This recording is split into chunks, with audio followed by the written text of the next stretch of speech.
تکبر ایک ایسی بیماری ہے جو انسان کو تباہی کے دہانے پر لے جا کر کھڑا کر دیا کرتی ہے۔ تکبر کا مطلب ہوتا ہے کہ اپنے آپ کو بڑا سمجھنا اور دوسروں کو حقیر سمجھنا۔ تکبر کی ابتدا اس دنیا کے اندر نوع انسانی کے آنے سے پہلے ہو چکی۔ یاد کیجیے وہ واقعہ جب اللہ تعالیٰ نے فرشتوں کو حضرت آدم کو سجدہ کرنے کا حکم دیا۔ فسجد الملائکۃ کلہم اجمعون، تمام فرشتے حضرت آدم کے سامنے سجدہ ریز ہو گئے، الا ابلیس ابا واستکبر وکان من الکافرین، سوائے ابلیس کے اس نے انکار کیا، اس نے تکبر کیا تو وہ ہمیشہ کے لیے کافروں میں سے ہو۔ ابلیس نے تکبر اور بڑائی دلیل کی بنیاد پر کی تھی۔ اس نے اللہ تبارک و تعالی کے سامنے دلیل پیش کی تھی، خلقتنی من نار وخلقتہ من طین۔ اللہ کے کچھ فیصلے ایسے ہوا کرتے ہیں جہاں انسانی عقل ماند پڑ جایا کرتی ہے۔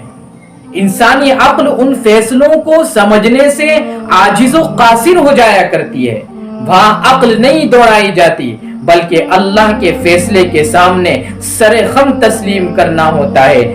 ابلیس نے اللہ کے فیصلے کے سامنے عقل کو دوڑایا اور اللہ کے سامنے یہ دلیل پیش کی، یہ لاجک پیش کی، خلقتنی من نار وخلقتہ من طین، آپ نے مجھے آگ سے پیدا کیا، آپ نے آدم کو مٹی سے پیدا کیا۔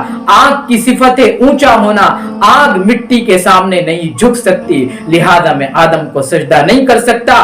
اللہ تبارک و تعالی نے اسے قیامت تک کے لیے دھتکارے ہوئے لوگوں میں شمار فرمایا۔ آج ہمارے معاشرے کی صورتحال یہ ہے کہ ہم میں سے بہت سے لوگ تکبر کا شکار ہوتے ہیں، کبر کا شکار ہوتے ہیں، بڑائی کا شکار ہوتے ہیں۔ یہ بھی بات سمجھ لیجئے کہ تکبر کا مطلب یہ نہیں ہے کہ ہم اپنے آپ کو لوگوں کے سامنے اچھا ظاہر کریں، یہ تو اچھی بات ہے۔ صحابہ نے نبی علیہ السلام سے عرض کیا تھا، یا رسول اللہ ہم یہ چاہتے ہیں لوگوں کے سامنے اچھا اپنے آپ کو ظاہر کرے۔ رسول اللہ نے فرمایا کوئی حرج نہیں ہے۔ تکبر کا مطلب ہوتا ہے اپنے آپ کو بڑا سمجھنا اور سامنے والے بندے کو حقیر سمجھنا، ذلیل سمجھنا، اپنے سے کمتر سمجھنا، اپنے سے چھوٹا سمجھنا، یہ تکبر اور یہ کبر ہے۔ اور اسی تکبر کے بارے میں حدیث میں آتا ہے، کتنی بھیانک اور خطرناک حدیث ہے، لا يدخل الجنت من کان فی قلبہ مثقال حبۃ من خردل من کبر۔ اللہ، جس شخص کے دل میں رائی کے دانے کے برابر بھی تکبر ہوگا وہ جنت میں داخل نہیں ہو پائے گا۔ اور میرے بھائیوں، میرے عزیزوں، تکبر کس بات کا ہے انسان کو؟ اس زندگی پر کیا تکبر اور بڑائی اختیار کرنا جس زندگی کے ایک لمحے کا بھی پتہ نہ ہو، وہ زندگی کب ختم ہو جائے، اس زندگی کا لمحہ کب بند ہو جائے، اس زندگی کے بارے میں ہمیں معلوم نہ ہو، اس زندگی پر ہم تکبر کرتے ہیں۔ قرآن کہتا ہے وَلَا تَمْشِ فِي الْأَرْضِ مَرَحًا، زمین پر اکڑ کر مت چلو، إِنَّكَ لَن تَخْرِقَ الْأَرْضَ وَلَن تَبْلُغَ الْجِبَالَ طُولًا،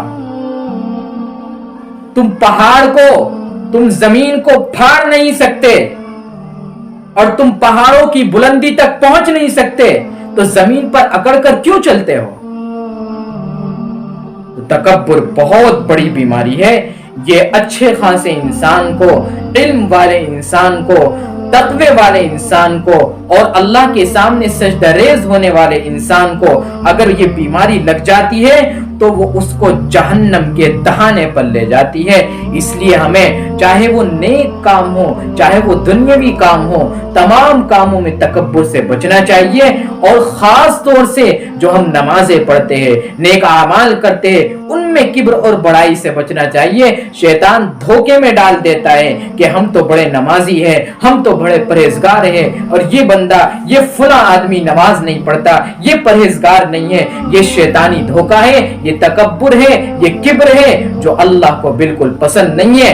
الکبریاء ردائی، کبریائی میری چادر ہے۔ اگر ہم ہم تکبر اور کبر کرتے ہیں گویا کہ ہم اللہ تبارک و تعالی کی چادر کو لینا چاہتے ہیں. اور یاد رکھیے جو شخص اللہ کے مقابلے میں آ جائے اس شخص کا نہ دنیا میں ٹھکانہ ہو سکتا ہے نہ آخرت میں ٹھکانہ ہو سکتا ہے. اس لیے تکبر جیسی بیماری سے اپنے آپ کو بچائے اور اپنے اندر عاجزی پیدا کرے, خشوع پیدا کرے, تواضع پیدا کرے, للہیت پیدا کرے, تقوی پیدا کرے, جس سے کہ ہماری دنیاوی زندگی بھی آسان بن جائے اور آخرت کے اندر ہمارا ٹھکانہ جنت کو مقدر کر دیا جائے. یا اللہ